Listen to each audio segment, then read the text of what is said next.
Hey guys, so this is basically the idea of what we think is gonna happen here. Um, let's see if I can kind of simulate the behavior of this spring.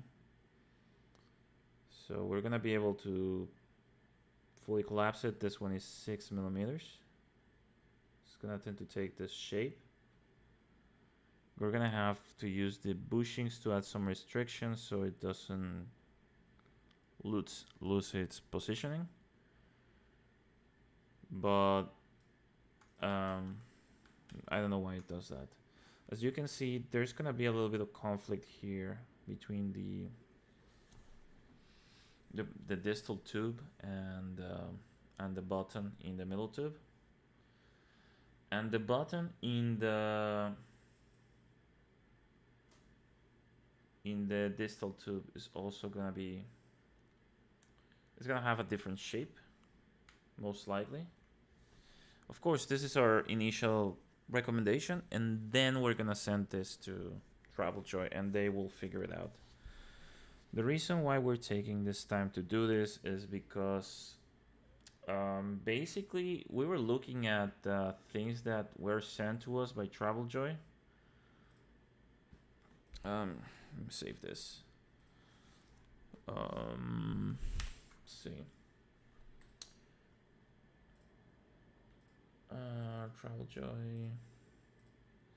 And we looked at a lot of the designs sent to us by TravelJoy. Let's look at this one. And actually, what you're gonna see is that a lot of the spring clips that we used were actually a copy of TravelJoy's. We based it off of TravelJoy's. The only thing we changed was the diameter. So, but it's kind of the same shape, as you can see here. So,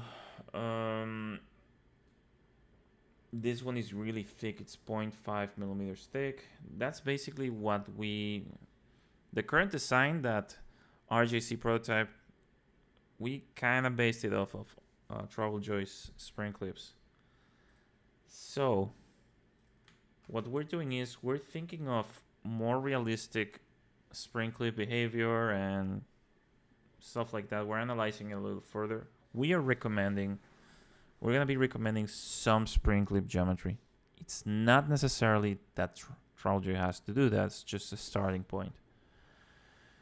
And that's gonna limit our stroke, definitely, because there's a conflict here. So we're gonna have to move this point from here to here, which I think takes away from us approximately ½ an inch. Maybe less, because maybe we can shorten this. But the thing is, if we shorten it, then what's gonna happen is that the rotation of this spring clip is gonna be bigger, and we don't want that to happen. So it's actually gonna behave more like this.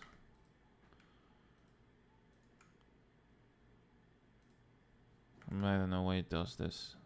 It's gonna behave more like this. So this rotation here, the inclination of the button, you can see is fairly small. Like it's something manageable. The issue is gonna happen when, if we get this point closer, then the inclination is gonna be bigger. Basically, we're moving this center of rotation further apart.